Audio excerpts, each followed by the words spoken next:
Alright fellas, here we're back on Masters for a very late Sygna Pierce and Toxtricity overview. I am very late, I know, it is literally nearly 8 p.m. I'm sorry I haven't got this out. 1, lazy, 2, I've done other things. Anyway, so let's go ahead and hop into the overview. I don't really want to waste your time too much. Looking at Pierce's abilities here, he is a special strike electric type sync pair with the support EX roll, which is good by the way, very, very nice. He drops, obviously, on the 2nd. He drops tomorrow just for part 2, pretty much, of the story event. Who's the best singer? Well, not part 2, but the 2nd sync pair featured. And then we get, Ryuki soon as well. Well, 2 days from now. 3, technically. But yeah, anyway. He's going to be leaving on November 20th, meaning you've got a little under 3 weeks in order to try and pull for him. Obviously, try if you want to. But looking at his stats here, he's got, at level 140 with no EX, he's got 650 HP, 135 in both defenses, 336 special attack, 351 speed. Outside of the speed, I'd say all of these stats are pretty low. Nothing crazy, honestly. So, yeah, but realistically, he can make up for it in his kit, but obviously the special attack is going to be a little bit of a hindrance for him, so keep that in mind. But of course, he is going to gain a lot of buffs from the EX and EX roll. EX roll can actually make him relatively competent in the defensive capability, because if you look at him here, level 140 EX, 215 in both defenses, over 800 HP. It's not the worst, right? Especially for a striker. Anyway, looking at the passive skills, he's got low-key melancholy, which turns the field of play into electric terrain the first time the user's attack move is successful each battle, and it extends the duration. It is a 30% extension, just like Roxy's is. I don't know why they make it so inconsistent, but hey, whatever. Still, it's an extension. It's not bad. Poisonous acceleration as well here. Quickly charging gauge whenever the zone is poisoned. And he's got piercing blows, meaning he's able to ignore damage reduction passive skills, critical hit protection passive skills, as well as endurance. Very, very good stuff, right? Very, very good. I guess they kind of built him for, I guess that's why they kind of built the battle challenge the way they did, is because Roxy can mitigate all of the abilities and can hit hard, right? But Pierce, he can just straight hit through them. He doesn't need to worry about it, right? So I guess that's kind of how they built it. Anyway, look at the moves here. He has Thunder for a 3-gauge 124 base power move with a 30% chance of paralysis. Sludge Bomb with a 3-gauge move, 92 base power, 30% chance of poison. You get your, you get to pick your poison. Yeah. All right. Anyway, we also have the Sorrowful Echoes Overdrive, the buddy move here, which is a 4-gauge move, 180 base power, is an AoE move, and the activation condition is when there's a weather, terrain, or zone. Very easy to activate, right? Obviously. And the deactivation condition is when there's no longer any of those. The power of the move is not lowered even if there are multiple targets. It decreases the amount of move gauge slots needed by 2 when the zone is poisoned, and the attack's power is increased by 20% when the target is affected by a status condition. Obviously, getting a status condition with him is very easy. Well, pretty easy, I would say. You can pretty much just kind of reset until you get a paralysis or poison, and then you can go for the, Sorrowful Overdrive, Echoes Overdrive, rather. And of course, you also have his trainer move here, which is good because it turns the field of play into Poison Zone, and it raises his special attack and crit by 2. So you've got not only 2 chances for Poison Zone, but he's also self-sufficient in his buffs, and he's also able to set Electric Terrain, and he's also got his damaging, Sorrowful Echoes Overdrive over here, doing pretty solid base power. I can see a lot of problems that people may have. For one, getting the status condition with him alone is not the easiest thing to do. I mean, 30% chance, right? Kind of iffy. Also, if you were to try and reset for it, that means that you would have your electric terrain activated instantly on the first turn, pretty much. So you do have to worry about that. Obviously, the poison zone being locked to his trainer move can be a little bit annoying, but you can bring a support to mitigate that. And then, other than that, I wouldn't say there are too many problems with him. Him just needing that status condition for this buddy move here is a little bit annoying, but that's only if you want to be self-sufficient with him. If you don't care to be self-sufficient, he's got obviously many partners that can work with it, right? When it comes to just looking at other electric types,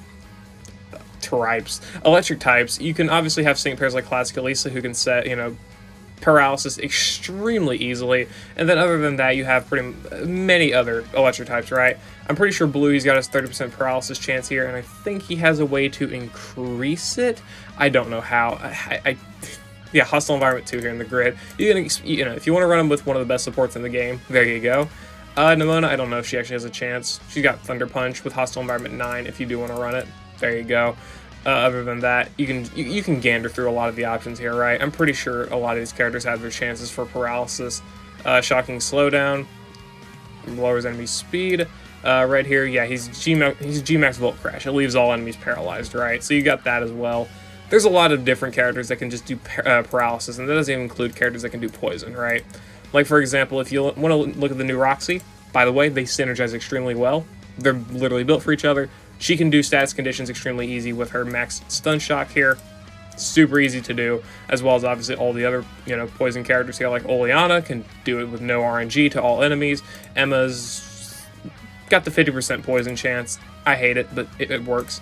Iris, she's also got Toxic Chance 2, 30% poison chance. A lot of characters can apply poison and paralysis specifically. So getting that with Pierce isn't too bad, just in terms of, running him with different partners. A lot of his partners are relatively synergistic with him as well, so it's not a big problem.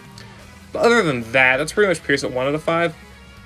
I wouldn't say his damage at 1 out of 5 is absurd or insane or anything.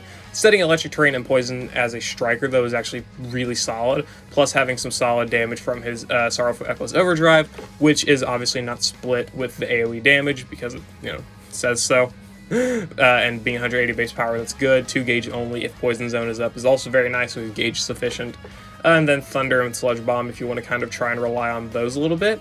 Though he does have to worry about accuracy, because these are 70, well, Thunder is a 70% accurate move, right? Unless you're in rain, or if you're accuracy buffed. So yeah, you may want to worry about that. But his low special attack is also a little bit of a hindrance, but again, it's not the biggest thing in the world. He's still a solid striker at 1 out of 5. I wouldn't say he's crazy, I wouldn't say he's bad, though. Pretty average, I'd say. I'd say Roxy's probably a little bit better. Quite a bit better, rather. But yeah, that's fine. Anyway, let's look at the move levels. So, 1 out of 5, he's got nothing. Dauntless. 2 out of 5, he gets 2 sync nodes here, which is not bad. Turbocharge, Electrical Repulsion. Electrical Repulsion can actually be really strong, again. Consider his EX roll here with the defensive stats. This could actually be pretty good for him, I'm not even kidding. If you want to really have him be a tank. HP Recovery and Poison Zone just kind of adds to the tank stuff. Sludge Bomb Power Induction for a 50% power buff to your Sludge Bomb if you're on electric terrain.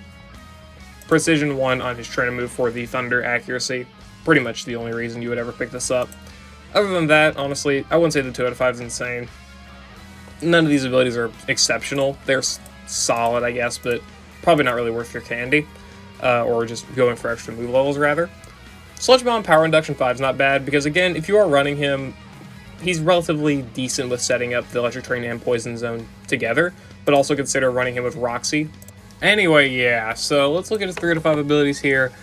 He's got Sharp Entry 1 if you do want to max his crit, but I wouldn't pick it up. Trigger with NPR could be good. It definitely could be for the, the zone and whatnot, and I guess maxing your special attack.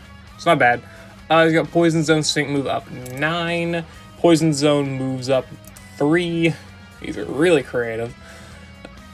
Electric Terrain Extension 2. Conductive Sync. Obviously the sync nodes that we already knew about. Hostile Environment 2, I guess.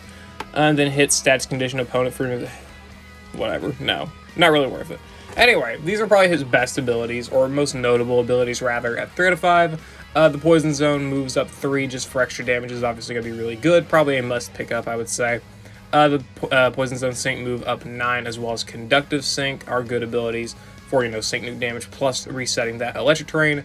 Electric Terrain Extension, obviously, with us now knowing that it is only a 30% buff with the passive. Having that 50% buff with this is going to be pretty vital, I would say.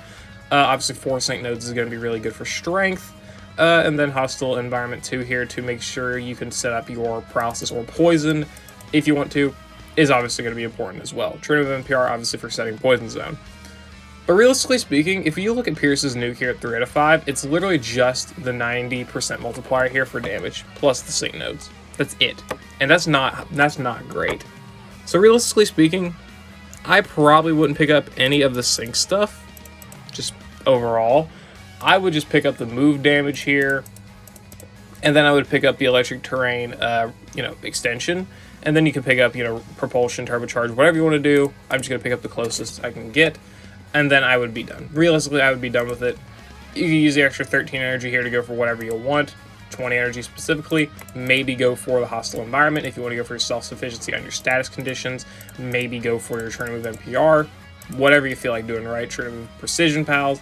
There's a lot of different things you can go for. Obviously, if you want to have your Sludge Bomb power induction, you can go for that if you're going to be doing Sludge Bomb damage. There's a lot of different things you can do.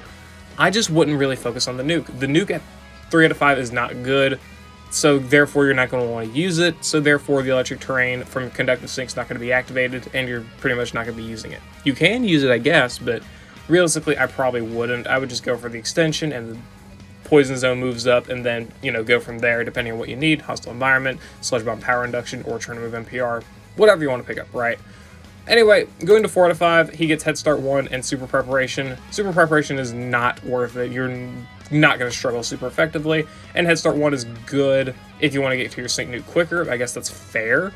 But definitely not worth 4 out of 5 for sure. But this can be a good ability, I guess. But he also doesn't really have any other form of Sync acceleration, so that's why it's mostly iffy. And it's also, I guess you could pick it up regularly, I guess. But then 5 out of 5, this is where things can get decent, because he does get Ally Sets Weather Terrain Zone Special Boost up 9, giving him a Special Moves Next every time an ally sets a Weather Zone or Terrain effect, which is actually a very strong ability for extra Special Moves Next. Combine him with someone like Sygna Suit How with his terrain, you know, any other Electric Terrain setter, or, you know, Sygna Suit Roxy, his best partner. Obviously, a lot of characters, especially characters that synergize with this Pierce, can set up weather zone or terrain. So you're going to be getting this really consistently, I would say. So this is actually very strong. And then Dirty Sync 6, that is now a 60% extra multiplier to his Sync Nuke. It doesn't make his Sync Nuke like immensely strong, but it does actually make it valuable, I would say. I'd say it makes it more valuable to actually pick up. So realistically, I would say, in terms of how much it impacts his kit, Piers probably has the best 5 out of 5 grid, just in terms of how, okay, well, actually, maybe Classic Elisa, Gloria, okay, probably not the best, but, like, it definitely is impactful to how much better it can make him, because at 3 out of 5 he's not bad, but at 5 out of 5 he actually is viable with using his Sync Nuke, and he's got extra damage with the special boost here, and I think it's actually pretty worth it. Not to mention you would unlock the Head Start 1, so if you really want to feel like going for that, you can. So yeah, honestly, I would say if you're going to probably try that, you can do it, realistically speaking. If you don't want to go, if you just want to go for the Dirty Sync, you can definitely, you know, do that. You can pick up this, give you some good damage on your new, you know, your Sync moves and whatnot. You got a lot of stuff you can do, different options. But obviously, you know, you can obviously try and pick up this if you want to, you know, get rid of something here, whatever you feel like trying to get rid of, Conductive Sync, whatever it may be. You can go for this as well. Whatever, right?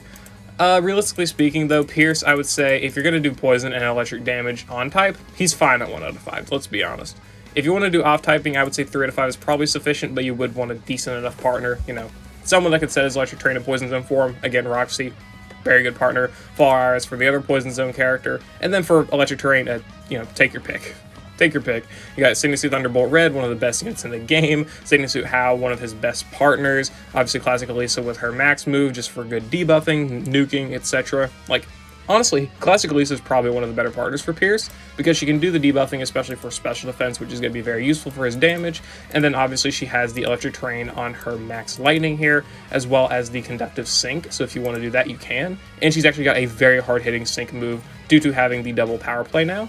So she's actually a very viable partner for him for doing the nuking and terrain setting, and then you can have Pierce for your main source of DPS. Not a bad idea, right? A lot of characters that he can synergize well with, especially other electric terrain setters. Even Volkner, right? You can use Volkner for a flinch bot, or you can have him be your tank with electric repulsion and that type of stuff. It's really just up to how you want to use him, right? And then obviously, again, flinching, electric terrain, they work pretty well together. Sygna Thunderbolt Red, as we went over. Whatever. Pierce has some pretty good partners. I would say he's not better than Sygna Suit Roxy, but I wouldn't say it's more so a fact of them, being better than each other. Though again, Roxy's probably better.